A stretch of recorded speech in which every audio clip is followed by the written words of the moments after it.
What is up, guys? Welcome back to Hail Joey Noter, back with another video, and today I'm going to be talking about trades that could happen this offseason. Let's just hop right into it. First trade that I like a lot for both sides is the Cavs and Rockets. This will send Tristan Thompson to the Rockets for Daniel House in a second round pick. Now this makes sense for definitely both sides, considering the Rockets have pretty much came out and said their small ball lineup isn't what they want to go in the future, considering guys like PJ Tucker are definitely aging and aren't giving the same production. Definitely can't play center with guys like Anthony Davis, Joel Embiid, Rudy Gobert, Karl Anthony Towns, Nikola Jokic are all guys he can't compete with. All big men he won't be able to guard. So bring in a guy like Tristan Thompson, who can still kind of work in the small ball lineup. Yes, he can't space the floor, but he's very mobile. He's like a little bit of a smaller version of Clint Capella, definitely worse, but he can catch lobs. He's very mobile, can play good defense, get good rebounds, and this fits in perfectly with Westbrook and Harden and what they're trying to do here. Plus, they're not giving up a lot. You're giving up one of your forwards, Daniel House, who's like 26, 25, I think, maybe a little younger, to the Cavs, and a second-round pick.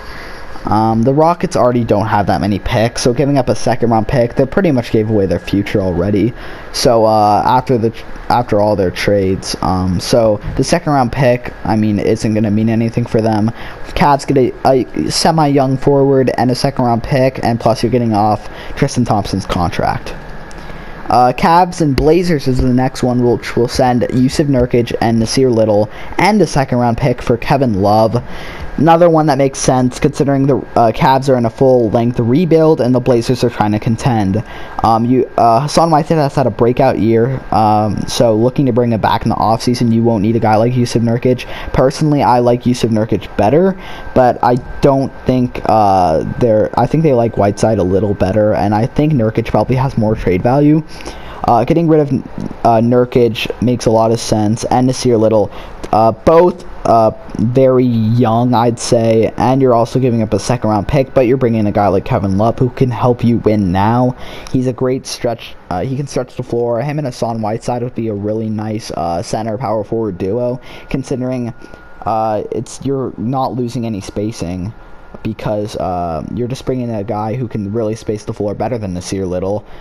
Kevin Love, who's just a certified stretch 4 plus rebounding ability. Him and Hassan Whiteside are very good. Kevin Love's an above the average defender, and I think this makes sense for the Blazers. Next, it's Warriors and Magic. This will send Nikola Vucevic for Andrew Wiggins and a first-round pick this year. So their first-round pick is definitely going to be top 5. It depends on how the lottery treats the Warriors. And so that's very valuable already. They're also giving up Andrew Wiggins, who isn't on a great contract. Let me put that different. He's on a bad contract, but he's a certified bucket. He can score the ball. And the Magic's offense's ability is just awful. Defensively, they're really nice with guys like Markelle Fultz, Jonathan Isaac, and Vucevic is not a bad defender. You also guys got like Mo Bamba on the team, who's also another good defender. But you bring in Andrew Wiggins to help the offensive ability, and you're getting the first-round pick to maybe bring in a guy like James Wiseman, maybe bring in a LaMelo Ball or an Anthony Edwards, and then you're looking really nice for the future. For the Warriors side, they just need a starting center.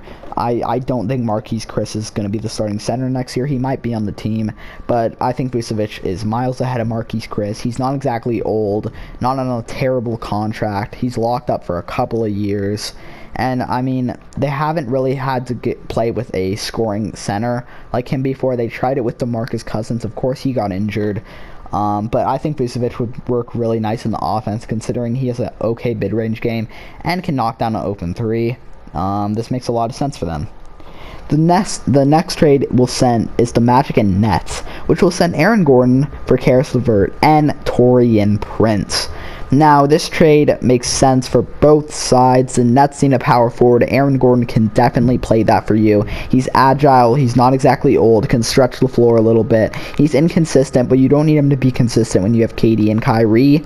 You get to keep guys like Spencer Dinwiddie and Jared Allen in this deal, so you still have a little bit of depth. You're getting up Karis LeVert, that's fine. You guys got like Joe Harris, who could definitely play shooting guard. I think he's more of a small forward, but he can play shooting guard. And then you don't. I think this makes sense for them. On the Magic side, once again, they're in a rebuild. Bringing in Karis LeVert, a very nice scorer. He's very young.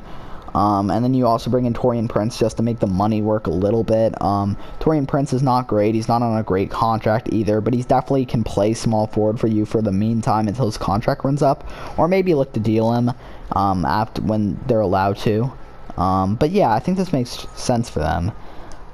So yeah, I like that trade. The next trade is between the Suns and the 76ers. This will send Kelly Oubre and Aaron Baines for Tobias Harris. Now, this trade makes sense for both sides in a way. Now, the Suns, I don't think they want to give up Oubre, but they definitely need to do something to keep them in playoff hunt. You need something to let Devin Booker being wanting to stay, and also Tobias Harris can definitely stretch the floor. He's a good scorer. He's a better scorer than Kelly Oubre, in my opinion. You're not losing any defense because you also have Mikal Bridges, another young prospect on your team who's a great defender, not a great scorer, but you have Tobias Harris, who's I think is a way better score than Kelly Oubre. He can run power forward, Mikal at small forward, Booker at shooting guard, maybe a prospect at point guard, or you might want to start Ricky Rubio again, and DeAndre Ayton at center. They're probably going to look to draft a guy, a power forward, but if they do this deal, it makes sense. Tobias Harris isn't on a great contract, so that makes sense for the 76ers getting his money off. You get a more consistent Kelly Oubre who's younger and definitely on a better contract. He's a good scorer, can shoot the ball a little bit. Then you're also bringing in Aaron Baines, who's a stretch 5, stretch 4 kind of. He can just help stretch the floor when Joel Embiid comes out. You run him with Ben Simmons. Perfect. Kick him out in the three-point line. He hits the shot. Now it's going to have to be a sign and trade considering Aaron Baines is a free agent. They're going to have to get him on a friendly contract because the 76ers aren't going to want to trade for Aaron Baines, who's injury prone and old, on like a $10 million contract. I don't think they're going to want to do that. So if you can get him on like a $5 million to $7 million contract, I think it makes sense. So yeah, I think it makes sense for both sides. Tobias Harris has also been very inconsistent, so getting him off your team would be very nice.